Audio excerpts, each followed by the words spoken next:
Titi gori gazili aloka kumi go tolo tolo. Nana kumi go tolo murto nai polo murto de polo.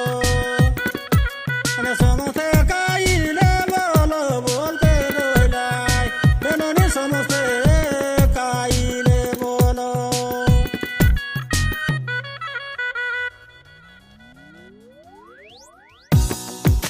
मिट्टी में वो अपने सपने और सीज प्यार से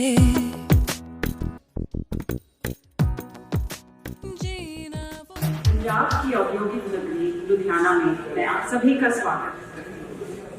ये प्रभा खेतान फाउंडेशन द्वारा आयोजित कलम की एक सुहानी दोपहर है और इस सत्र में मैं जरदा जैन प्रभा खेतान फाउंडेशन एहसास वुमन प्रायोजक श्री सीमेंट और हॉस्पिटैलिटी पार्टनर सेंट्रल ग्रीन्स की ओर से आप सभी का स्वागत करती हूँ।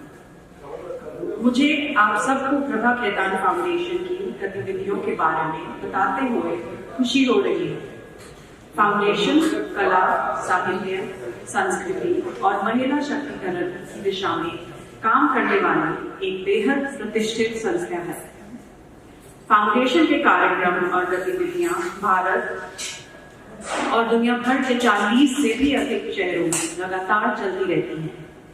हम कलम के अलावा किताब, लफ्ज, एक मुलाकात, द राइट सर्कल, सुर और साज तथा आखर जैसे कार्यक्रम करते हैं।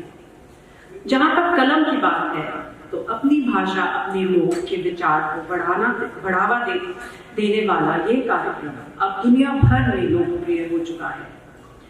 इस मंच पर हम बड़े, चर्चित और कई बार नए लेखकों और कलाकारों को भी उनके प्रशंसकों और पाठकों से सीधा जोड़ते हैं। हमें खुशी है कि आज कलम लुधियाना के इस सत्र में हमारे साथ अतिथि के रूप में मौजूद हैं फिल्म समीक्षक और पत्रकार अजय भरमात्मज। श्री भरमात्मज ने अंग्रेजी के प्रभाव वाली फिल्म पत्रकारिता को गॉसिप की दुनिया से बाहर निकालकर एक गंभीर रूप दिया और बहुतों के लिए हिंदी फिल्म पत्रकारिता की गुरु बन गए। फिल्म और फिल्मी हस्तियों पर आपने पूरी गंभीरता से लिखा और इसके चलते कई कलाकारों के आप प्रिय भी बन गए। आप बिहार में पैदा हुए और दिल्ली पेचिंग से होते हुए मुंबई पहुंचे। आप ऐसे बनी लगाई, समकालीन सिनेमा की सोच जैसी कई चर्चित किताबों के लेखक हैं। फिल्मी दुनिया के अनूठे कलाकार इरफान खान पर लिखी आपकी पुस्तक इरफान और कुछ पन्ने कोरे रह गए ने लोकप्रियता का नया मुकाम हासिल किया है। आप अपने ब्लॉग चवन्नी चेल और यूट्यूब चैनल सिनेमा हॉल से भी काफी लोकप्रिय है।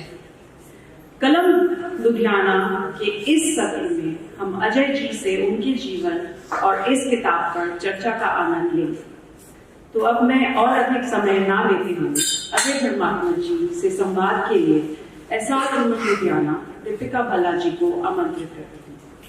पर उससे पहले मैं विभा जी से निवेदन करती हूँ कि इरफान खान द्वारा अजय सर को भेजे हुए एक स्पेशल मैसेज को पढ़ें। अजय भैया नमस्ते, इरफान बोल रहा हूँ। हाँ, आपसे बात करने का कई बार मन हुआ, लेकिन मेरी शारीरिक और मानसिक स्थिति थोड़ी नहीं, बहुत ज्यादा अस्थिर है। तो मेरी समझ में नहीं आया कि बात शुरू करूँगा तो बात पूरी हो पाएगी कि नहीं हो पाएगी या फिर किस तरफ चली जाएंगे। उसको मैं बाद में जारी रख पाऊंगा कि नहीं रख पाऊंगा, इसलिए बात नहीं कर पाया। लेकिन आपसे बात करने का मन होता रहा है मेरा, और मैं जब मौका मिलेगा मैं जरूर करूँगा बात। फिलहाल ये है कि मेरा इलाज शुरू होने में थोड़ा वक्त लग गया, कुछ कॉम्प्लिकेशंस हुए थे, इन्फेक्शन बढ़ गया था। तो कीमो शुरू नहीं हो पाया है। इन्फेक्शन के नीचे होने का वे इंतजार करते रहे। रिपोर्ट में भी कई जगह स्पष्टता नहीं थी, तो स्पष्ट होने में वक्त लग गया, महीना भर। अभी भी इन्फेक्शन है, क्योंकि ट्यूमर का साइज बढ़ रहा था, तो उन्होंने इन्फेक्शन के साथ ही कीमो देना शुरू किया है। 4 दिन हुए हैं। इन्होंने कीमो का पहला साइकिल दिया है। उसके सब रिएक्शन धीरे धीरे शुरू हो रहे हैं मेरी बॉडी में, लेकिन मेरे दर्द की इंतहा बढ़ चुकी थी जो काबिल बर्दाश्त नहीं थी। तो इन लोगों ने कुछ मॉर्फिन देकर उसको दबा दिया है, दर्द को। कीमो के इफेक्ट शुरू होंगे तो पता नहीं मैं किस तरह उसे झेलूंगा, देखा जाएगा जो भी होगा। ये मैसेज करने का मकसद यही है कि मैं आपको बताना चाह रहा हूँ कि मेरा बात करने का मन होता है तो हम तरीका ढूंढेंगे। मैं उसको काम नहीं बनाना चाहता आपके लिए, और मैं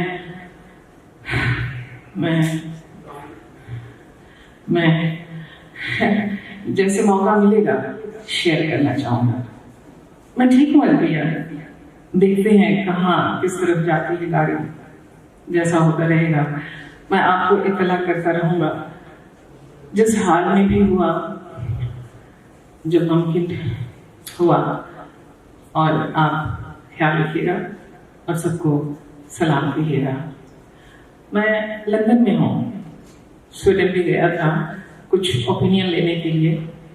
कुछ अमेरिका की बात चल रही है, रिपोर्ट इधर उधर काफी जगह घूम रही है, काफी लोगों का जबरदस्त रिस्पॉन्स भी है, लेकिन उसमें से ही छांटना है कि भाई कौन जेन्युइन है, किसके पास जाएं, इलाज से फर्क पड़ता है कि नहीं पड़ता है इलाज में, उसके बाद कहाँ जाएं।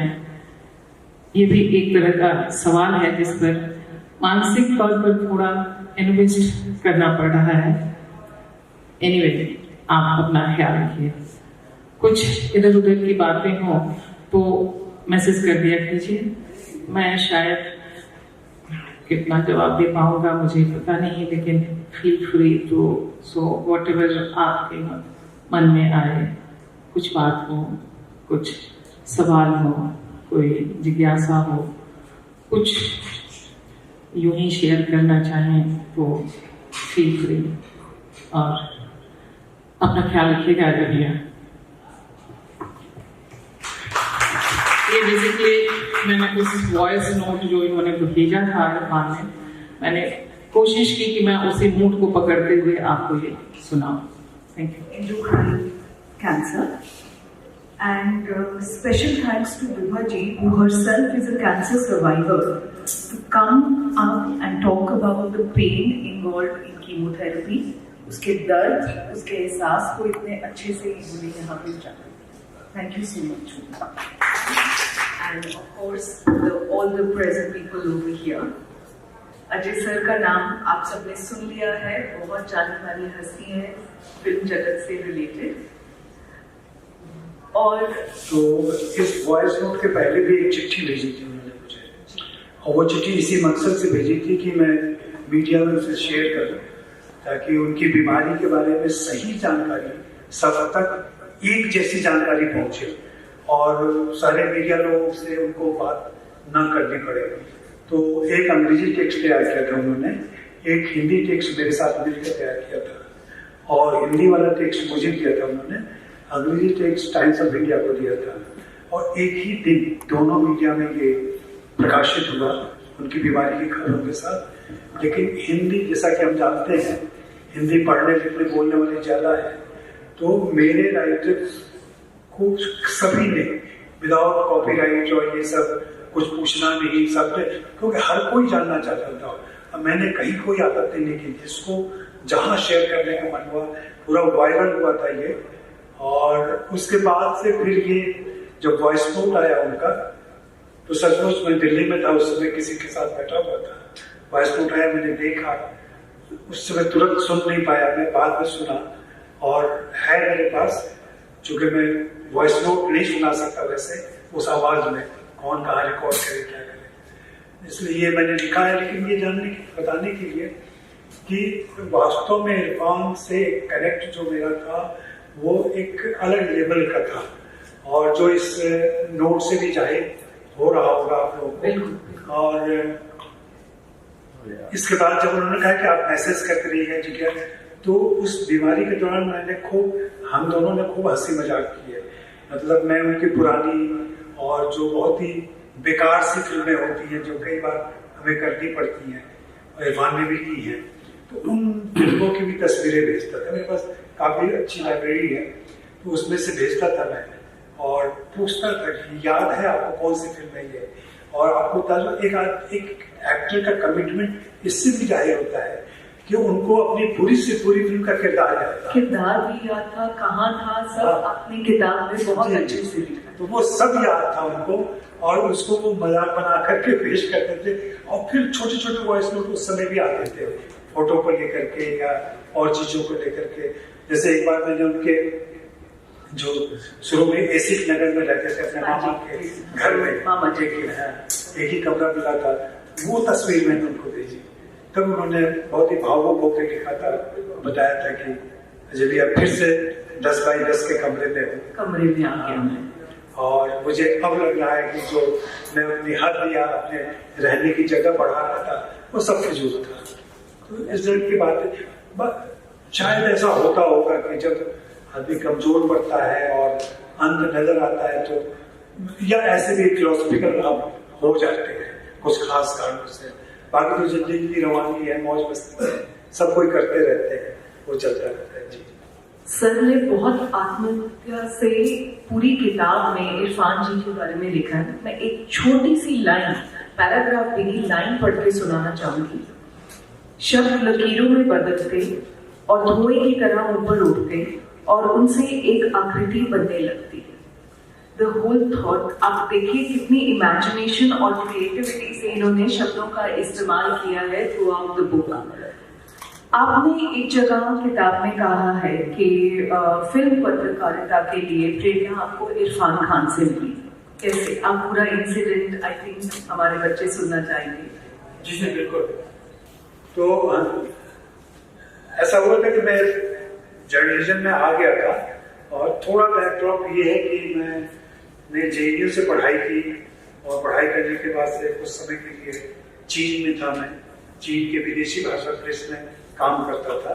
फिर वहां से लौट के जब भारत आया तो भारत में जर्नलिज्म की शुरुआत की, और एडिट पेज के आर्टिकल्स होते हैं जिसको संपादकीय लेख कहते हैं, वहां पे गंभीर लेख लिखा करता था मैं। लेकिन कुछ ऐसी स्थितियां बनी कि संपादकों ने मेरे लेख छापने थोड़े कम कर दिए, या फिर उसमें काट छाट ज्यादा होने लगी। तो वो एक ऐसा समय था कि मुझे सोचना पड़ा कि अब क्या किया जाए, कैसे अपनी बात रखी जाए और इन सारी चीजों को बात हो।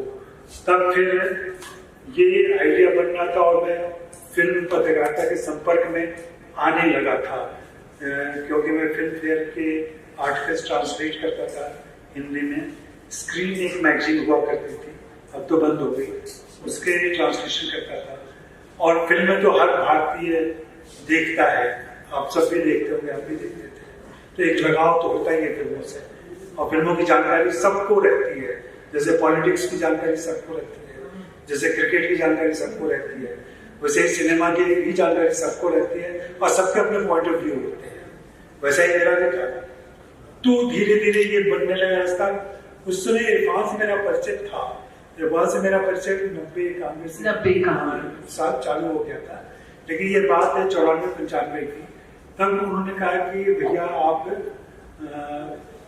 शुरू कीजिए फिल्म जर्नलिज्म, सीरियसली शुरू कीजिए। और फिर उन्होंने कुछ लोगों से परिचय करवाए, कुछ अच्छे डायरेक्टर से, बासु भट्टाचार्य नाम के डायरेक्टर हुए जिन्होंने तीसरी कसम फिल्म बनाई थी, आप लोगों को याद, शैलेंद्र की बनाई हुई फिल्म थी। कल ही ये शैलेंद्र की जन्मशती हुई है, तो उन्होंने प्रोड्यूस किया फिल्म को। और फरेश्वरनाथ रेणु जो साहित्यकार है, उनकी कहानी पर मारे गए गुरगांव को फिल्म थी, उसके डायरेक्टर से उन्होंने मुलाकात करवाई और फिर उसके बाद से एक सिलसिला धीरे धीरे बनता चला गया और मैं भी रमता चला गया। और मुझे लगा कि ये पूरा मैदान जो है खासकर हिंदी में खाली है और ढंग के पत्रकारिता की जरूरत है, जहां उनकी बातें आम पाठकों तक पहुंचाई जा सके। यहाँ एक साइंटिस्ट है, पीछे रोमिंग साहब बैठे हुए हैं, उन्होंने अभी मुझे बताया कि वो बचपन से मुझे पढ़ते रहे हैं।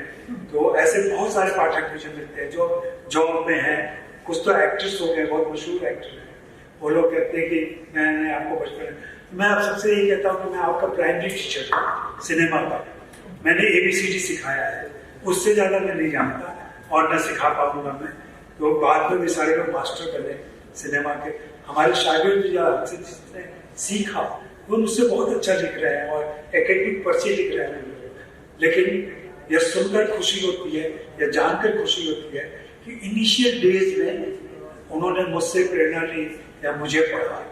तो लगता है कि हमने कुछ अपनी जिंदगी जाया नहीं की है, नहीं, आपने एक बहुत बड़ा रिक्त स्थान बना है, तो कुछ तो काम किया है। आपने खास तौर पे बातचीत की शैली में इस किताब को लिखा है, उसकी कोई खास वजह? दरअसल ये किताब प्लान हुई थी, जैसा कि मैं कई बार कह चुका हूँ।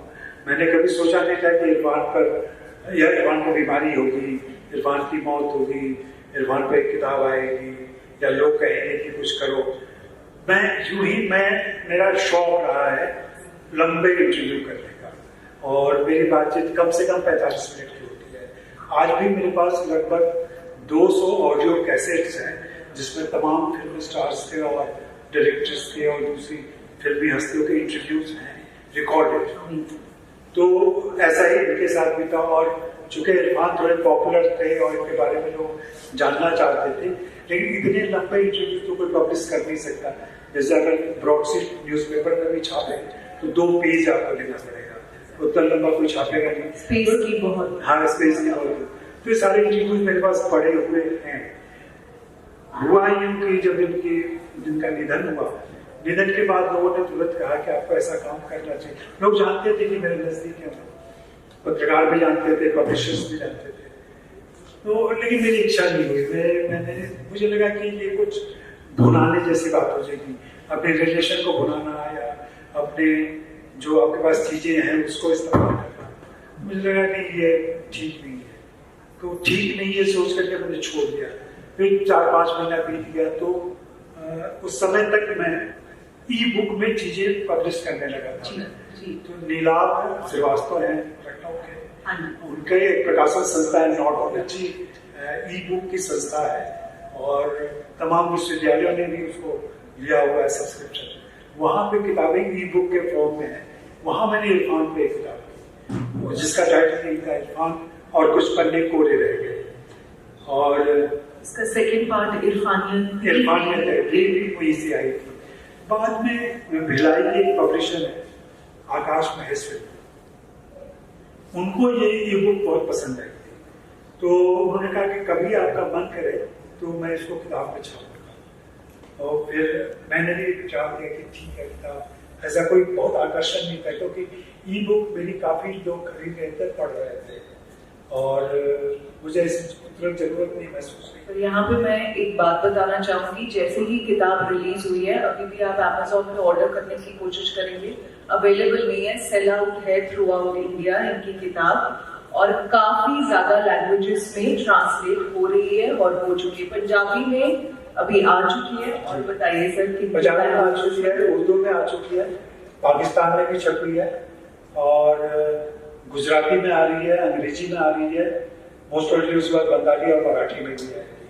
तो ये, और जो भी खरीदता है पढ़ता है इसको, और जरूर बहुत पढ़ने लायक किताब है। आप लोग आज यहाँ से लेके जाएंगे तो जरूर पढ़िए, और उसमें मेरा मेल ID दिया हुआ है, आप जरूर मुझे लिख के भेजिए।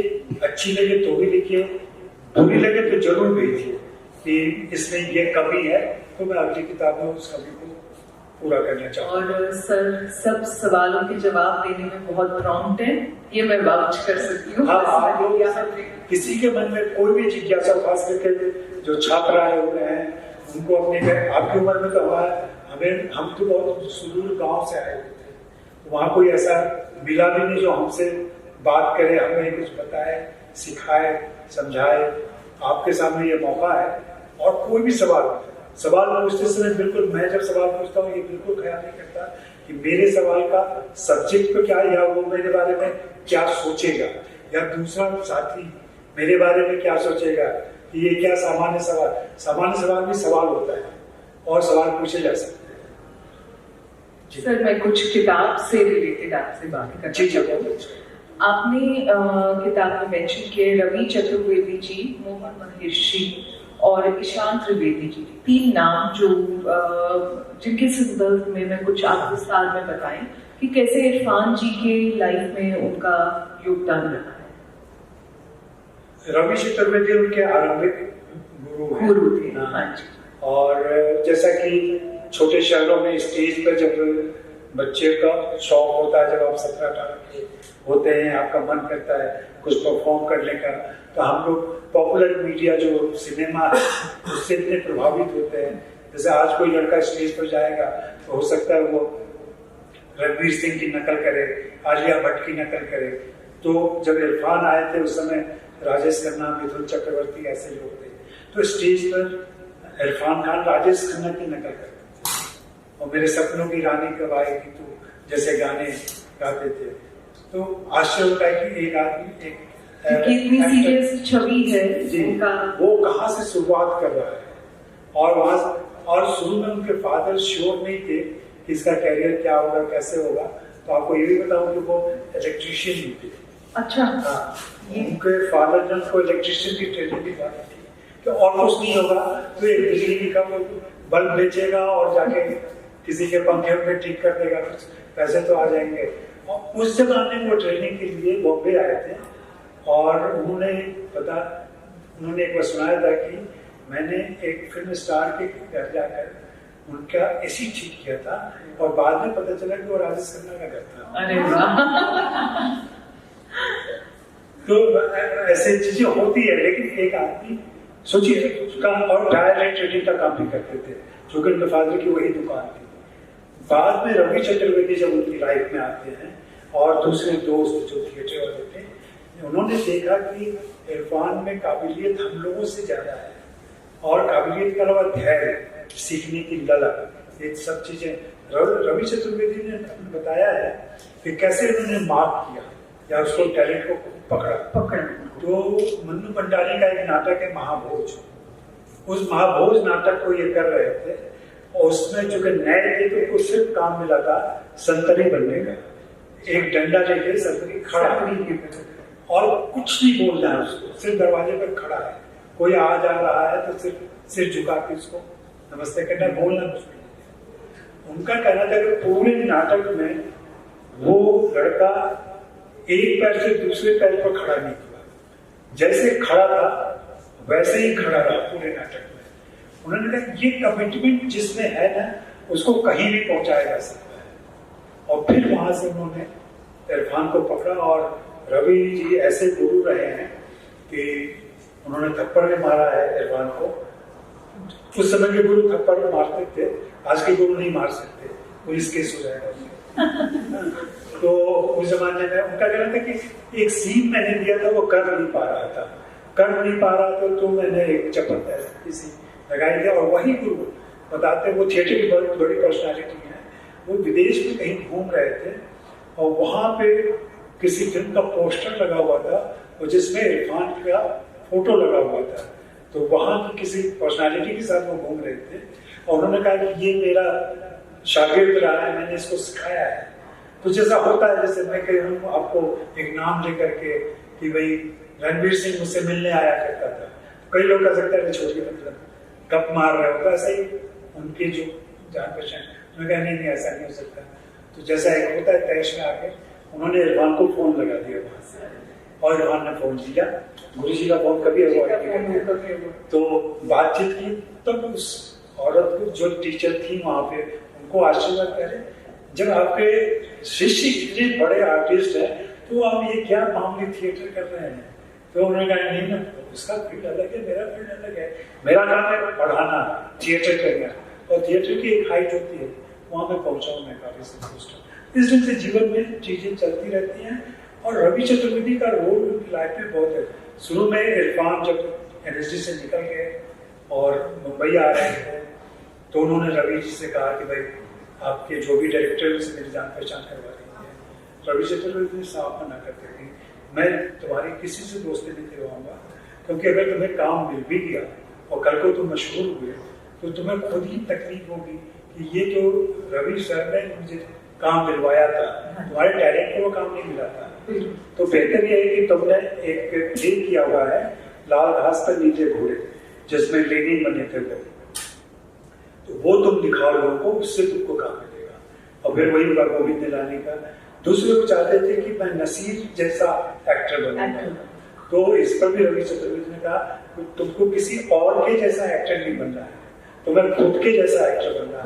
और ये शुरू में आप लोगों में जब बढ़ते हैं उस समय सोचते हैं कि हम इनके जैसे हो जाएं, उनके जैसे, और ये बहुत स्वाभाविक बात है। क्रिकेट में जैसे कोई जाएगा तो वो सचिन बनना चाहेगा, विराट बनना चाहेगा, युवराज बनना चाहेगा, होता है। हम भी जब लिखना शुरू कर रहे थे तो हम भी चाहते थे हमारी राइटिंग में वो असर पैदा हो जो फलाना राइटर का है। तो हम शुरू में, और नकल करना चोरी करना नहीं है, नकल करना सीखना है। और चीन में मैं रहा हूँ, चीन में उसको भी आर्टिस्ट मानते हैं जो किसी मशहूर पेंटिंग की नकल करते हैं, उसको आर्टिस्ट का दर्जा देते हैं, क्योंकि सब कोई वैसा काम नहीं कर सकता, सेम काम करना। जी जी जी, तो ये एक अच्छी बात है। और इरफान पर बहुत सारी बातें। इरफान जी ने बहुत जल्दी अपने करियर में अपनी सीमाओं को पहचान लिया था, एक्टिंग की सीमाओं को भी।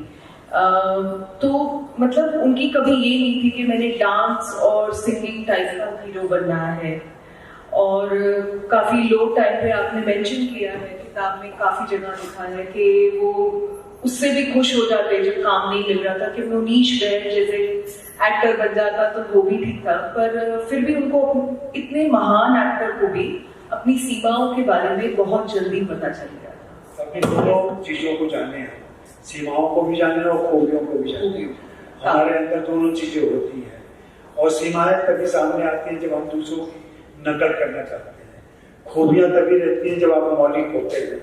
हर व्यक्ति एक मौलिक प्रतिभा है, और इरफान ने उसको भी पहचाना था कि उसकी मौलिकता क्या है, और इसी वजह से वो अपनी सीमाओं को भी जान सके थे। और जैसा कि मेरे इंटरव्यू में कई बार उन्होंने कहा कि मैं जानता हूँ कि मैं पेड़ों के आगे पीछे नहीं नाच, मैं वैसा नहीं हूँ, लेकिन नाच तो मैं भी सकता हूँ ना। मैं खुश होऊंगा तो मैं भी नाच सकता हूँ, लेकिन मेरे नाचने की शैली अलग होगी। वैसे ही मैं वैसा रोमांस नहीं कर सकता, लेकिन मैं रोमांस कर सकता हूँ। आप उनकी करीब करीब सिंगल फिल्म देखें जो एक मैच्योर लव स्टोरी है, क्या रोमांस है उनका, बहुत और या हिंदी मीडियम में ही जो बच्चों के साथ होता है, या मेट्रो देखे आप, तो रोमांस का अपना अलग स्टाइल था इरफान का, और वो बहुत सारे औरतों को बहुत पसंद आता था। सुल्फा ने इसके बारे में बहुत लिखा था। सुल्फा तो बार बार कहती थी कि मेरी सारी सहेलियों के बीच वो हीरो बन जाता था, और वैसे मुझे कभी ईर्ष्या नहीं होती थी इस बात से कि इरफान सबका प्रिय है, और ये थी इरफान में खूबी। सुल्फा जी यहाँ मैं मेंशन करना चाहूंगी, was his better half, उनकी wife, and they had met in Delhi में मिले थे वो लोग, और NSD के दिनों से एक दूसरे को जानते थे। जी, और सुल्फा ने उनके कैरियर में बहुत बड़ा रोल प्ले किया है, इसलिए कि वो बैकबोन थी उनकी, और उनसे ज्यादा जानकारी थी सभी चीजों की, और उन्होंने खुद को पृष्ठभूमि में रखा। हालांकि इंडिपेंडेंट महिला है वो, और काफी काम भी किया उन्होंने, फिल्में भी लिखी हैं। खामोशी एक फिल्म है जो सजी लीला बंसाली की पहली फिल्म है, वो उन्होंने लिखी है, और बाद में भी फिल्में लिखी हैं। अब तो अपने बेटे के कैरियर को संभालने में लगी हैं बाबेल के, तो पहले अपने पति के कैरियर को संभाला, अब अपने बेटे के कैरियर को संभाल रही है। तो सुतपा की भूमिका बहुत, इस किताब को अगर आप ले जाए ना तो एक हिस्सा पूरा है उसमें जिसमें सुतपा और इरफान आपस में बातें कर रहे हैं, एक दूसरे के बारे में बातें कर रहे हैं। वो मेरा एक बहुत पॉपुलर कॉलम रहा है जहाँ पे मैं जो सेलिब्रिटी वाइफ हस्बैंड है उनसे बातें करता हूँ मैं, और जिसमें भी एक दूसरे के बारे में बताते हैं, प्यार के बारे में बताते हैं, शादी के बारे में बताते हैं। और सुतपा जी एक हिंदू परिवार से थे, इरफान खान जी एक मुस्लिम परिवार से थे। कैसे इंटरकास्ट को उन्होंने इतनी अच्छे तरीके से हैंडल किया, वो पूरा उस कन्वर्सेशन में आप देखने को मिलता है। हाँ, सहजीवन शब्द मैंने इस्तेमाल किया है उसमें, और सहजीवन ही मेरा ख्याल है सबसे ज्यादा अच्छा शब्द है किसी भी शादीशुदा व्यक्ति, क्योंकि आप एक साथ जिंदगी बिताते हैं और रहते हैं, तो वो सहजीवन मैंने उसमें इस्तेमाल। और दोनों ने शादी इसलिए की कि कुछ एक सर्टिफिकेट्स की जरूरत थी, बैंक से लोन लेने थे, नहीं तो वो खुश थे बगैर शादी की साथ में रहे। लोग लिविंग इन रिलेशनशिप में थे फॉर 10 years और मुंबई में मकान लेने के लिए मकान खरीदने के लिए उनको जरूरत पड़ी क्योंकि सब सर्टिफिकेट मिलता था। और मैं जो किताब में नहीं मैं बताऊं कि उनके डेथ के बाद सुतपा से बात हुई, मेरी सुतपा ने कहा कि इतनी मुश्किल होती है ना, सब लोग जानते हैं कि मैं उनकी पत्नी हूँ, लेकिन ऑफिशियली प्रूव करना इसको और सारे कागजात लेना, हमने कभी उस पर ध्यान नहीं दिया। तो वो हैंडल करना, और मैं बताऊं कि अकाउंट में पैसे थे लेकिन साल सवा साल तक सुतपा उसको टच नहीं कर सके, ये हालत है। तो ये सारी तकलीफें तो रियल लाइफ की तकलीफें हैं, जिसका जिक्र फिर कभी आएगा तो करूँगा। मिलना जुलना और जिसको आज की भाषा में हम नेटवर्किंग कहते हैं, इरफान जी उसमें बहुत कमजोर थे, वो कभी भी उसको कैश नहीं कर सके, तो कंफर्टेबल नहीं हो पाए नेटवर्किंग में, वो कहते हैं। तो फिर भी उनका जो ग्रोथ पैटर्न था काफी ठीक रहा, उसके बारे में कुछ बताना चाहेंगे? क्योंकि इरफान जी ने आपके एक इंटरव्यू में बताया है कि कैसे उनको साइंस मिलते थे जिंदगी भर, कि अभी मेरा लो पीरियड है तो कुछ ना कुछ मुझे मिल जाएगा। जी, पहला इंटरव्यू जो है उसका टाइटल ये है कि यहाँ टैलेंट से नहीं नेटवर्किंग से काम मिलता है, और ये सच्चाई भी है थोड़े हद तक फिल्म इंडस्ट्री के लिए, क्योंकि टैलेंट तो बाद में पहचाना जाएगा जब काम मिल जाएगा। काम मिलने के पहले की बड़ी दिक्कत होती है, और रियलाइज तो कर लिया था इरफान ने कि काम मिलना यहाँ थोड़ा मुश्किल है, और जिसकी वजह से बीच में फेज ऐसा भी आया था कि जब वे लौट जाना चाहते थे कि अब कुछ नहीं करूंगा, और उस समय तिग्मांशु जैसे उनके दोस्त थे, तिग्मांशु धूलिया, जिन्होंने उनके साथ हासिल, पान सिंह तोमर और साथ बेबी गैंगस्टर जैसी फिल्में बनाई हैं। तो और इन दोनों की दोस्ती NSD के लोगों से थी जी। तो और कहते हैं सर, तिग्मांशु से बात की मैंने, तिग्मांशु कह रहा मुझे याद नहीं है, लेकिन इरफान ने कहा था कि तिग्मांशु ने मुझे आश्वासन दिया था मैं तुझे नेशनल अवार्ड दिलवाऊंगा, तुम मत जाओ अभी। और ये पूरा हुआ पान सिंह तोमर के बाद जी। तो ये सिलसिला चलता रहा और मिलते तो रहे, इनको काम मिलना शुरू हुआ है फिल्मों में काम करना। वैसे आने के साथ जो मैंने बताया कि लाल घास पर नीले घोड़े की वजह से उनको दृष्टि, कमला की मौत और इस तरह की फिल्में मिल गई थी। दृष्टि में शेखर कपूर, डिम्पल कपाड़िया काफी बड़े, उसका एक जो किताब है प्रसंग में नहीं है, NSD के जो ग्रुप था उसके बीच ही चर्चा आ गई है। इरफान ने बताया होगा कि आज मेरा किसी से मिले डिम्पल के साथ, तो NSD के सारे बच्चे सेट पर पहुंच गए कि देखेंगे कितना मजेदार कैसा होता है, और किसी भी बॉबी की हीरोइन और बाहर से आया लड़का, लेकिन हुआ ये कि सेट पे किसी को जाने की परमिशन नहीं, किसी सीन में उन दिनों होती थी। तो सब बाहर, लेकिन बाहर जहाँ शूट चल रहा था राजकमल स्टूडियो में, उसके बाहर ये लोग ढाबे पे बैठ के सारे बच्चे इंतजार करते रहे, और फिर जब इरफान निकल के आए तो उनसे पूछा गया। लेकिन जब आप सीन कर लेते तो बहुत मैकेनिकल चीजें हो जाती हैं, वो इमोशन जो किसिंग इमोशन होते हैं वो शायद नहीं होता है, तो फिर इरफान ने ज्यादा रिएक्ट नहीं किया। लेकिन ये बहुत जेन्युइनली किसकी जिज्ञासा दोस्तों की भी रही, और मैं उसको बहुत कह रहे कि गंदी या बुरी बात नहीं मानता मैं इस ढंग की जिज्ञासा। आर्ट है और आपके आर्ट का हिस्सा है, आप उसको लेके जी चलते हैं। तो ये इरफान को फिर ऐसे धीरे धीरे खास करके हासिल आने के बाद ना, और हासिल को उनको सहयोग से मिला।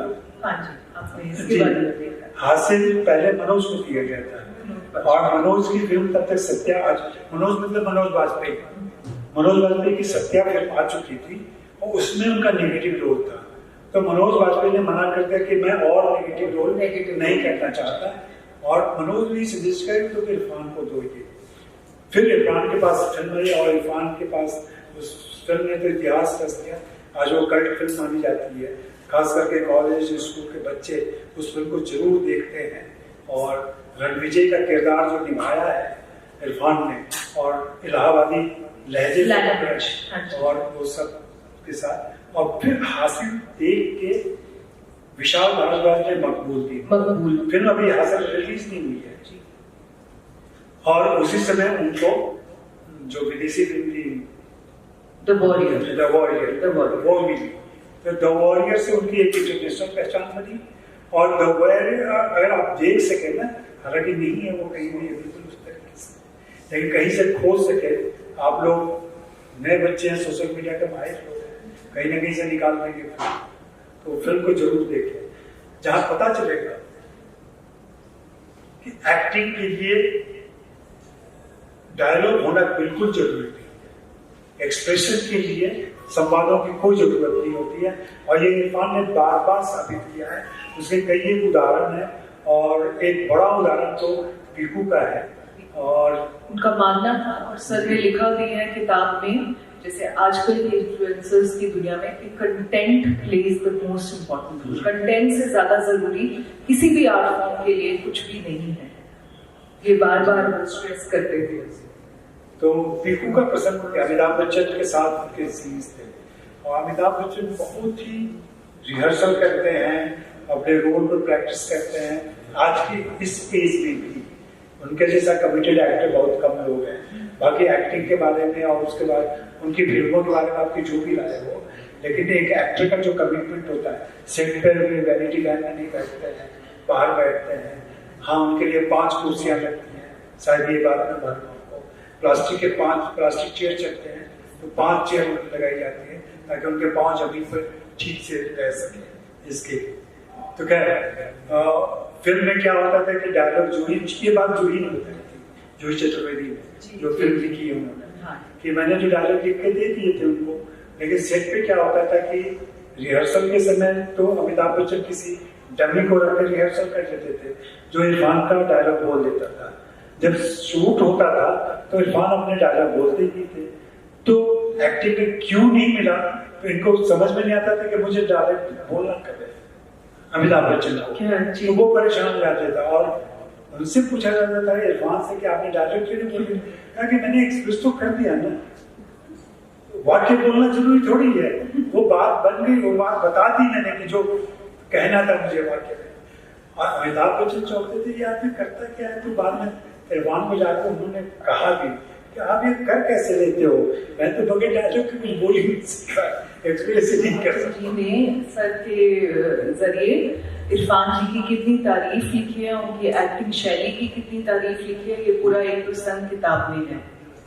जी, तो ऐसे बहुत सारे प्रसंग हैं इरफान के लाइफ के, इरफान के बारे में, और लोगों के साथ तो बहुत सारे थे। पर उतार चढ़ाव उनकी जिंदगी का हिस्सा रहे हैं। जैसे द वॉरियर मूवी के बारे में हम बात कर रहे हैं भैया, इसी तरीके से मीरा नैयर की बहुत फेमस उनकी प्रसिद्ध फिल्म रही है नेमसेक, और पर जब वो फेस्टिवल सर्किट में गई, मीरा नैयर जी ने तब्बू को चुना अपने साथ जाने के लिए, और इरफान जी इससे बहुत परेशान हो गए, यहाँ तक कि उन्होंने अपनी डायरेक्टर मीरा नैयर जी को एक पत्र भी लिखा। तो उतार चढ़ाव तो उनकी जिंदगी में मतलब कहाँ तक पहुंच के फिर नीचे हमेशा एक हिस्सा है। एक नेग्लिजेंस करें या जो भी होता क्या कि नया एक्टर है तो लगता है कि ये सेलेबल नहीं है या नहीं बिकेगा या लोग उसको सुनने में इंटरेस्टेड नहीं होंगे, तो वो तब्बू को साथ में ले गई थी। तब्बू एक मशहूर नाम थी, माचिस उनकी आ चुकी थी और तमाम फिल्में आ चुकी थी। तो द नेम सेक के लिए तब वो 7 बजे की घूम रही थी। और ये भी मैं बता दूं कि इरफान की अंग्रेजी बहुत अच्छी नहीं थी तब, बिल्कुल जानते ही नहीं थे वो, बहुत ही मिसमराइज लेते थे सुजपा से, सुजपा कितनी फर्राटे से अंग्रेजी बोलती है, मैं ऐसी अंग्रेजी नहीं बोल सकता। और बाद में उन्होंने सीखा उसको, कमांड किया उसको, और सुजपा से बार बार पूछते भी थे कि सुजपा चौकी एक बार कभी गए थे लोग प्रेस कॉन्फ्रेंस में, यहाँ सिर्फ अंग्रेजी ही बात हुई थी। सुजपा परेशान थी, पता नहीं कैसे करेंगे, डील करेंगे। और बाद में उन्होंने सुजपा से कंफर्म करवाया तो बताओ मेरा कैसा रहा, मैं बोल पाया ना, बगैर तुम्हारे में बोल सकता मैं बोल के। तो ऐसी खुशियाँ, छोटी खुशियाँ जो होती है, ये सारी चीजें चलती थी। हाँ, पर आपने बहुत विस्तार से बात की है हिंदी बेल्ट के एक्टर्स की कमी के बारे में फिल्म जगत में, जिससे इरफान जी के साथ भी आपकी काफी लंबी डिस्कशन है इस बारे में, उसके ऊपर कुछ आप? ये बहुत सोचने वाली बात है। आप लोग तो पंजाब के हो, और पंजाब का मैं बार बार कहता हूँ, और अभी 2-3 दिन पहले भी मैंने स्टेटस डाला था कि हिंदी सिनेमा के विकास में सबसे बड़ा योगदान पंजाब का है। पंजाब आज का पंजाब नहीं, तब का भी पंजाब, पार्टीशन के पहले का, जो वेस्ट पंजाब है आज पाकिस्तान में है, और ईस्ट पंजाब जो है। और कोई भी नाम ले लें आप शुरू के दिनों के, चाहे विजय साहब हो, राज कपूर हो, देवानंद हो, चेतन आनंद हो, डायरेक्टर सारे, म्यूजिशियन सारे, मोहम्मद रफी साहब हो, साहिब लुधियानवी हो, तमाम लोग उधर से आ रहे हैं, गुलाम हैदर साहब हो, ये सब पंजाब के इलाके से आते हैं। और इन सबों ने हिंदी सिनेमा को गढ़ने में, उसकी नींव में काम किया है। आज भले ही हम देख रहे हैं, और आज भी क्यों, आज भी आप, मैं तो चैलेंज करता हूँ कि लोगों से आप मुझे नाम बताना शुरू करो, हिंदी प्रदेशों से जो एक्टर्स आए हैं या जो भी टैलेंट आया है उनके नाम मुझे गिनाओ, और पंजाब से जो लोग गए उनके नाम गिनाओ, तो हमेशा पंजाब 10 गुना 20 गुना आगे रहेगा। और ये कंट्रीब्यूट किया है इसने, और इसी के एवज में उनको मिला भी है कि हिंदी फिल्मों में पंजाबी गाने खूब चलते थे। कानपुर का हीरो और मेरा शूट करता था गाना है, हिंदी मीडियम में गाना है, तो बल्ले बल्ले तो कोई भी कर लेता है, कहीं भी जाओ। और है वो हीरो कानपुर का, है वो हीरो पटना का, लेकिन गाता पंजाबी में है, तो इमोशन पंजाबी में ही जाता है, और जज्बात अपने पंजाबी म्यूजिक के साथ ज्यादा उसके बीट के साथ आगे आता है। तो पंजाब का बहुत बड़ा कंट्रीब्यूशन है। और वही जो आप पूछ रही है ना, हिंदी बेल्ट के लोग कैसे पीछे रह गए, हुआ ये कि हिंदी समाज में, पूरा हिंदी समाज में कह रहा हूँ, तो जो जैसे मध्य प्रदेश, राजस्थान, हिमाचल प्रदेश, उत्तर प्रदेश, उड़ीसा नहीं, उड़ीसा तो अलग हो गया, बिहार, जहाँ हिंदी बोली जाती है, और यहाँ सोसाइटी में आज भी सिनेमा को बहुत ही खराब और वर्जित चीज माना जाता है। जैसे कोई बच्चा कहे कि मैं हीरो बनना चाहता हूँ, तो लोग उसको डिमोरलाइज करते हैं या उसको कहेंगे छोड़ो यार। और ये भी एक ऐसी पोलराइजेशन शायद आप पत्रकारिता में भी फेस करते हैं। बिल्कुल, हिंदी के तो पत्रकार ही नहीं माने जाते। बिल्कुल। और मेरे साथ तो कई सारी, हालांकि हिंदी पत्रकारिता की रीडरशिप ज्यादा है, पर अंग्रेजी अब उसके पीछे एक दूसरा फॉर्मुलेशन है, जिस पर कभी वो असल में फिल्म कैसे रीच आउट करती है लोगों तक, कैसे कहाँ जाती है, उसका मार्केट क्या है, फिल्म में पैसे कहाँ से आते हैं, ये पूरा एक सब्जेक्ट है अलग से, जिस पर भी मैं लिखता पढ़ता रहा हूँ। और हिंदी प्रदेश वालों को गलतफहमी है, या हिंदी वालों को, कि हिंदी सिनेमा उनकी वजह से चलता है, ऐसा बिल्कुल नहीं है। हिंदी सिनेमा बम्बई की वजह से चलता है, बम्बई में बनता भी है और बम्बई में देखा भी जाता है। हिंदी फिल्मों का 40% बिजनेस सिर्फ बम्बई से होता है, और 30% बिजनेस दिल्ली और पंजाब के इलाके से होता है, और फिर 20% बच गया है, उसमें पूरा भारत है। तो आप सोच रहे हिंदी प्रदेश का कंट्रीब्यूशन क्या हुआ। दूसरा ये है कि थिएटर है ही नहीं, नॉर्थ इंडिया में बिल्कुल थिएटर कम है, जबकि आंध्रा में सबसे ज्यादा थिएटर है। तेलुगु भाषी लोगों के भी थिएटर सबसे, हमारे पूरे देश में आप इमेजिन कर सकते हो 140 करोड़ की आबादी है, वहां मुश्किल से 10,000 थिएटर है। आप रेशियो बिठा लो, कोई मैथमेटिक्स का हो तो बता देगा कि कितने लाख पे कितने थिएटर हैं। जो कि बहुत ही बुरा रेशियो है। तो उसकी वजह से भी ये हुआ कि हिंदी फील्ड में उस ढंग की पॉपुलैरिटी नहीं थी। और चूंकि एक ट्रेडिशन था पंजाब से, तो पंजाब के एक्टर्स, पंजाब की एक्ट्रेसेस, पंजाब के दूसरे टैलेंट फिल्मों में आते गए लगातार। आज भी आप देखते हैं ना, धवन है, कपूर है, रोशन है, चोपड़ा है, खन्ना है, ये सारे लोग कहाँ थे? पंजाब से। सिर्फ सरनेम से ही देखने आते, और ये सारे लोग लीड कर रहे हैं इंडस्ट्री को। इसमें कोई चौधरी नहीं है, श्रीवास्तव नहीं है, यादव नहीं है, कोई नहीं है। कहने मैं नाम और जाति लेके ऐसा नहीं कहना चाह रहा, ये मैं बता रहा हूँ कि चूंकि ये टाइटल श्रीवास्तव, वर्मा, ये टाइटल नॉर्थ में होते हैं ज्यादा, खन्ना, कपूर, ये सब इधर होते हैं। तो खास करके और भी पंजाबी में खत्री समाज जो है ना, उसका फिल्मों में बहुत ज्यादा योगदान है शुरू से। और मुस्लिम, और मैं तो यहाँ तक कहता हूँ ये इनके नाम चाहे कपूर हो, खन्ना हो या खान हो, है एक ही रेस, क्यों वो भी कन्वर्टेड है, थे वो भी खान खन्ना ही थे, तो खान हो गए बाद। और इस तरीके से एक पूरी रेस है यहाँ से, उसके हिस्टोरिकल रीजन से उसमें हम लोग जाएंगे तो डेविएट कर जाएंगे फिर, तो एक अलग से क्लास का विषय है। आप कभी बुलाएं अपने स्कूल में तो मैं आके बात करूँगा। इरफान जी के बारे में किताब है, तो आपने किताब में लिखा है कि इरफान जी का मानना था कि कोई जन्मजात एक्टर नहीं होता।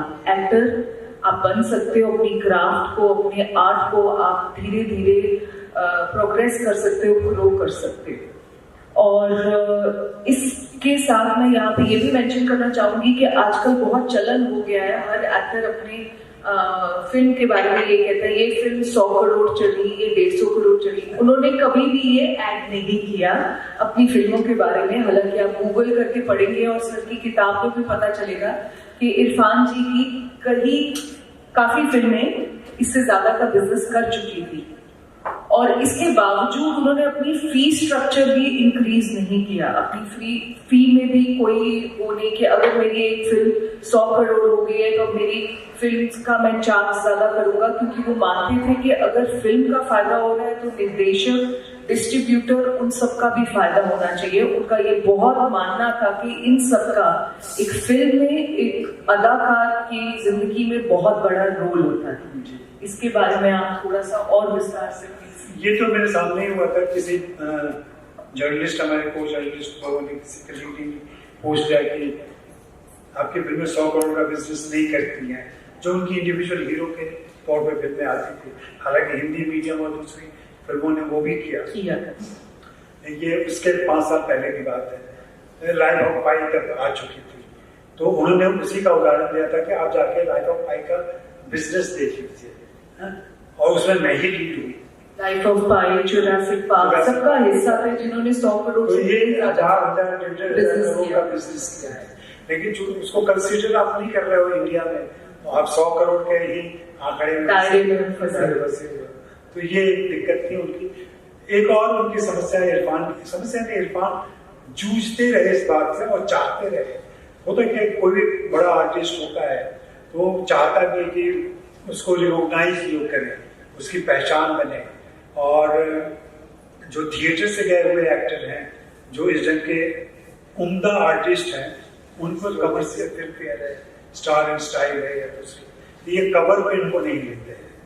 वरुण धवन को ले लेंगे वो, भले कोई फिल्म ना आई उसकी, या रणबीर कपूर को ले लेंगे, लेकिन इरफान के मौत तक हिंदी मीडियम के लिए अवार्ड मिलने के बाद भी कवर नहीं आता, उनको कवर शेयर करना पड़ता किसी के साथ। इस बात की बहुत तकलीफ थी उनको कि ऐसा क्यों होता है, ऐसा क्यों नहीं हो सकता कि वैसा हम लोग कवर पे आए। और ये कहीं कि हमारे पूरे सिस्टम का दोष है, जहाँ पे चीजें जैसे चल रही हैं, एक एलिट कल्चर है, उसमें सारी चीजें। सरकार ही बहुत फेमस ऐसे है इसके ऊपर, आउटसाइडर्स, जिसमें उन्होंने इरफान खान और मनोज बाजपेयी के दोनों के बारे में ये लिखा है कि किस तरह इतना ज्यादा टैलेंट होने के बावजूद उन दोनों को फिल्म जगत में कैसे डील करना। बिल्कुल, इरफान तो अब नहीं है। आप मनोज को देख लो, आप उनकी कोई भी फिल्म देखो, आप शायद ही निराश होकर कभी देखो उसमें से, या ये कह के नहीं बहुत बेकार काम किया है। फिल्म कैसी चली है एक अलग मेहनत पहलू होता है, लेकिन फिल्म में काम आप कैसा करते हैं, अपने कैरेक्टर को कैसे पर्दे पर पेश करते हैं, ये बिल्कुल अलग चीज होती है। और आप कभी भी तुलना करके देख लें न, बाद में यहाँ नवाजुद्दीन सिद्दीकी हैं, राजकुमार राव हैं, अभी आयुष्मान खुराना को देख लें आप, कोई भी एक्ट्रेस है जो काम कर रहे हैं लोग, वहीं आप नाम लेके भी कह सकता हूँ। आप वरुण धवन का काम देखें, भले ही वो कितने भी पॉपुलर माने जाते हों, आप कहीं भी देख नहीं पाते। तो दोनों को एक तराजू पर रखें तो इधर का पलड़ा हमेशा भारी रहेगा, भले ही इनकी फिल्में नहीं चली। वो पैसों से पलड़े को बराबर करते हैं, लेकिन बाकी चीजों के टैलेंट से नहीं कर सकते। तो ये शुरू से रहा है, और इस बात को इन कलाकारों ने बहुत शिद्दत से महसूस किया कि हमारे साथ न्याय नहीं होता है। मनोज ने भी अपने इंटरव्यू में, मनोज पर भी मेरे पास बहुत सारी चीजें हैं, मनोज ने जैसे कहा था, और बात सच है कि हम लोग जब एक अच्छा काम कर लेते हैं जो रिकॉग्नाइज भी हो जाता है, तो लोग उसमें तो ये फ्लूक था, ये ऐसे ही हो गया है, लेकिन अगली बार उसकी फिल्म नहीं चलेगी। और हर फिल्म के साथ हमें परीक्षा लेनी पड़ती है, और ये 13 बार फेल कर जाते हैं तब भी इनकी परीक्षा नहीं होती है, तब भी इनको फिल्में नहीं मिलती रहती है। मैं नाम नहीं लूंगा किसी एक्टर का, लेकिन ऐसा देख रहे हैं हम कि उनकी 20-20 फिल्में फ्लॉप कर गई हैं, लेकिन फिर भी वो मशहूर नाम है, बड़े नाम है, जबकि इनकी एक भी फिल्म बेकार नहीं गई है, लेकिन कोई नाम नहीं। तो ये फर्क है इंडस्ट्री में, इनसाइडर आउटसाइडर की चर्चा तो अभी हाथ में नेपोटिज्म के साथ शुरू हुआ है। कंगना के एक बयान के बाद थोड़ा पॉपुलर डिस्कशन आया, नतीजाबाद केवल बाकी सब जगह नहीं, फिल्म इंडस्ट्री में भी काफी। और ये मैं 20 साल से लिख रहा हूँ इस बात को, इनसाइडर आउटसाइडर की बात को, और तमाम चीज, और ये है। और मेरी अपनी कॉलेज, चूंकि मैं जब हिंदी फिल्म इंडस्ट्री में, फिल्म जर्नलिज्म में आया, शुरू में जिस तरीके का रवैया रहा, और तब तक हिंदी पत्रकारों को कोई भाव नहीं है। मेरे साथ अच्छी बात थी कि मेरा बैकग्राउंड चेंजिंग का था, मैं पढ़ा लिखा था, मैं समझदार थी, और मैं छोटी लालसाओं में नहीं था। जो अमूमन हिंदी पत्रकारों के साथ हमें दिक्कत थी कि उनके पास एक स्क्रिप्ट हुआ करती थी जिस पर वे फिल्म बनाना चाहते थे, वे अपनी कहानी बेचना चाहते थे। इतने सालों के कैरियर के बाद, इतने लोगों के पहचान के बावजूद, मैंने आज तक किसी से ये नहीं कहा कि मैंने भी एक कहानी लिखी है या मैं भी कहानी लिख सकता हूँ। कई बार लोग मुझसे कहते हैं कि आप क्यों नहीं लिखते हैं, इतने सारे लोग आपकी पहचान के हैं, कोई भी काम कर देगा आपके लिए। लेकिन वो मेरा जॉब ही नहीं है, वो क्राफ्ट है, क्राफ्ट अलग है, और फिल्म लिखना एक अलग काम है, फिल्मों पर लिखना बिल्कुल अलग काम है। और मुझे लगता है ये ज्यादा चुनौती और ज्यादा जरूरी काम ये भी है, ताकि लोगों को जानकारी, जैसे अगर ये किताब नहीं होती तो इरफान क्या बोल रहे वो आपके सामने नहीं आ पाता। फिल्में तो चलो कर लेते हैं, तो मुझे एक तरीके से संतुष्टि भी है, और हिंदी अंग्रेजी को, उस फर्क को मैं थोड़ा मिटा पाया कि आज हमारे जो कलीग, हमारे जो जूनियर्स हैं, वे बराबरी पे जाते हैं, बातें करते हैं, इंटरव्यू करते हैं। अब उनको बताना नहीं पड़ता कि मैं जब बताता था कि दैनिक जागरण से आया था, तो वो कहते थे जागरण में, वो माता जी का जागरण हमने सुना है, ये कौन सा जागरण है, दैनिक जागरण। तो ये अखबार मालूम ही नहीं था कि दैनिक जागरण नाम का कोई अखबार होता है। दैनिक भास्कर, दैनिक शब्द से वो समझ नहीं पाते थे। अगर कुछ बच्चे इधर कोई सवाल कोई पूछना चाहेंगे तो, और बेहिचक पूछो, कुछ भी पूछो। मेरा एक कॉलम ही है, पूछो पूछो कुछ भी पूछो। मैं क्वेश्चन तो नहीं पूछूंगी। अभी आपने एक बात कही कि उनकी फ्लॉप हो गई, जैसे फॉर एग्जाम्पल वरुण धवन जी, उनकी मूवीज फ्लॉप हो गई, फिर भी चल रही है। पर मैं आपको ये ट्रिब्यूट है इरफान खान जी को, कि जब हम देखते हैं कि इस मूवी में इरफान खान जी है, हम कभी मिस ही नहीं करते। जैसे एक जमाने में जब हमारे पेरेंट्स कहते थे कि दिलीप कुमार की पिक्चर हमने जरूर देखनी है, ये कुछ नाम है फिल्म जगत में, जैसे मनोज बाजपेयी जी हैं, इरफान खान जी हैं, मैं खुद बहुत मूवी लवर हूँ, पर जब मैंने देखती हूँ कि ये कलाकारा करने का मैंने मिस नहीं करती, तो ये इससे ज्यादा क्रेडिट उनको कुछ नहीं हो सकता। Thank you. जिसमें उन्होंने कैसे धीरे धीरे चेंज आ गया और एजुकेटेड क्लास अब इसमें आना शुरू हो गई है, उसके बारे में इन्होंने लिखा है। जब मैं पढ़ रहा था देहरादून के अंदर, इस बुक में मैंने वो चीज़ को देखा और connected back to those days. 2012 की शायद बात, और मैं तब उत्तराखंड पहली बार पढ़ने गया। तो वहाँ यूनिवर्सिटी है FRI, फॉरेस्ट रिसर्च इंस्टीट्यूट, और वहाँ पे एक पीछे एक बैम्बू फॉरेस्ट है जो बहुत मतलब सिक्योरिटी सा है, वहाँ लोग जाते नहीं हैं, सांप होते हैं, लेपर्ड्स होते हैं। तो शायद ये सर्दियों के बाद की, तुरंत बाद की बात है, मार्च या अप्रैल का महीना। तो कुछ लोग ना शॉर्ट्स पहने हुए दौड़ रहे थे, और मैं बर्ड्स की फोटो खींच रहा था। तो मैंने वो सरसरा देखा और चला गया। वो लोग वापस आए, तो मुझे लगा ये चेहरा कहीं देखा हुआ है। तो वो लोग शाम को फिर दिखे, तब पहचान में है कि इरफान खान। हम अजीब बहुत जाते थे और उसी इलाके में बहुत घूमते थे। जी, तो मुझे इस तरह पता चला यहाँ 5 सिंह तोमर की शूटिंग चल रही है। तो फिर हम मतलब उनसे हम 2-3 बार ऐसे टकरा गए थे। वो साइकिल से कभी कुछ चल रहा है, वो छोटा सा कैमरा लेके, बहुत बड़ा सेटअप नहीं होता था, तो समझ नहीं आ रहा था कि सेट लगा है। और मैंने जब अपने दोस्तों को ये बात बताई तो किसी ने पहले यकीन नहीं किया, क्योंकि तब फोटो तो कहीं खिंचवाया नहीं था। तो मेरे कुछ दोस्त मुझे दद्दा कहना शुरू कर दिया, मेरे जूनियर्स ने। तो सर 5 सिंह तोमर अभी रिलीज हुई थी शायद, तो मेरा जो जॉब था वो मध्य प्रदेश में उसी जंगलों में लग गया जहाँ की वो फिल्म थी। तो उस फिल्म से सीखा हुआ डायलेक्ट जो था ना, वो मेरे फील्ड में बड़ा काम आया। दद्दा जो तो वो इतना परफेक्ट था, मुझे लगा कि बॉलीवुड या स्टाइल होगा ये, जैसा जो कहते हैं ना सो कॉल। पर जब वहाँ धराधर में जाके देखा एग्जैक्ट जमीन पे, तो इरफान खान जी का काम जो था बहुत परफेक्ट था। तो आपके बुक में जो चीजें मेंशन है उनके बारे में जानने का और मौका मिलेगा। Thank you so much for the work. Thank you. नमस्ते जैना, मैं ये पूछना चाहती हूँ कि आपने सिर्फ इरफान सर के बारे में क्यों लिखा? आप तो किसी और के बारे में भी लिख सकते थे। ये बहुत अच्छा सवाल है वैसे कि इरफान के बारे में ही क्यों लिखा। जब से हमारे बीच से उठ के चले गए तो उससे मुझे लगा कि एक कमी है, लोग जानना चाहते हैं उनके बारे में। बाकी लोग जैसे मनोज हैं या दूसरे लोग हैं, उनके बारे में कभी भी हम बात कर लेंगे, हम यही मान के चलते हैं कि हम तो उनसे मिल लेंगे, उनके बारे में बता देंगे लोगों को। अब ये लग रहा है जब इरफान नहीं है तो वो बातें सबके सामने आ जानी चाहिए या उनको याद कर लेना चाहिए। तो इसमें बहुत सारा किताब ले जाओगे आप पढ़ने के लिए, देखोगे आधी किताब मेरी बातचीत और मेरे लिखे हुए हैं, बाकी आधी किताब में दूसरों की यादें हैं उनको लेकर के। और फिर आपको पता चलेगा कि इरफान जो शख्सियत है वो क्या है, उनके बारे में आप जान पाओगे। ये आपका सवाल वाजिब है कि इरफान पे ही क्यों।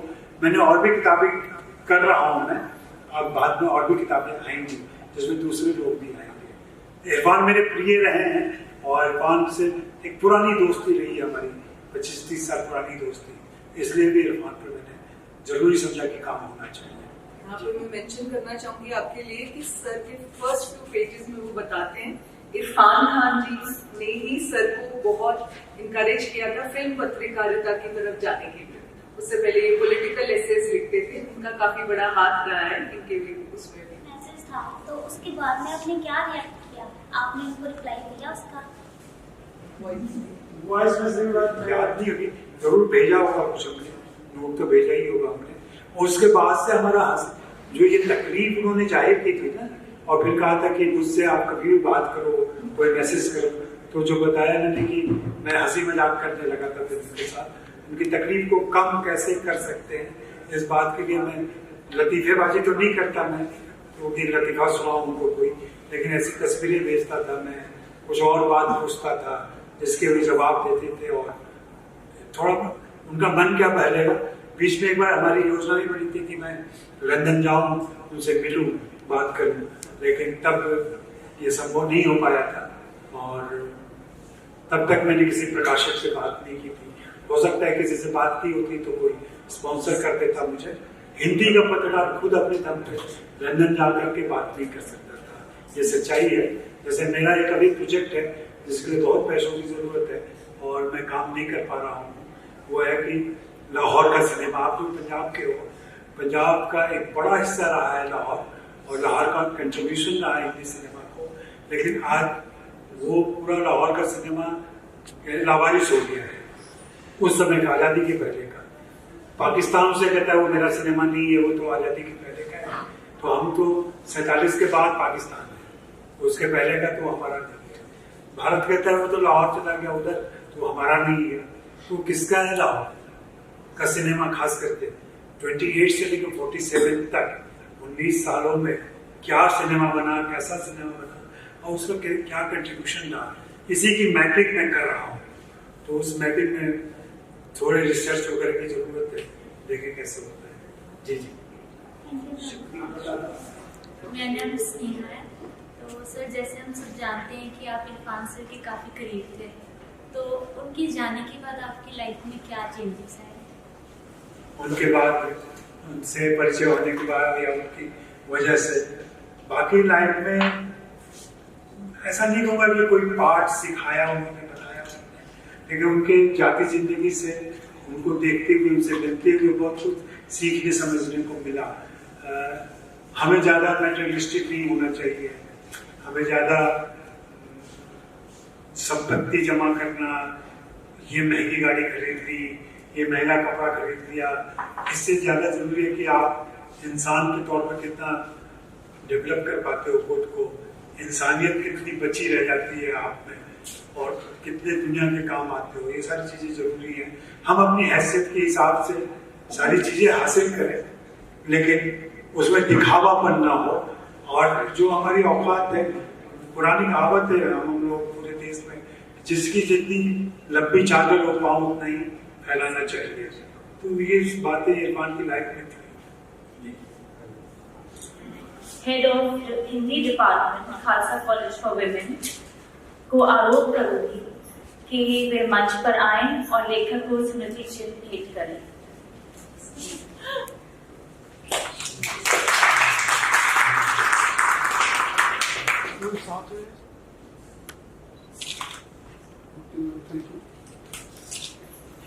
की ओर से मैं पल्लवी पावा आप सभी अतिथियों का हार्दिक आभार प्रकट करती हूँ, खासकर हमारे अतिथि अजय ब्रह्मात्मज जी और उनसे बातचीत करने वाली एहसास उमर दीपिका भल्ला जी का, जिनका संवाद ने इस सुबह का कोई यादगार बना दिया।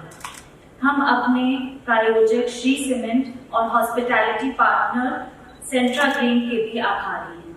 आप सभी का धन्यवाद। कितना हंसी ये मौका है, तो रहे जागरूक और सही है जो वो करे।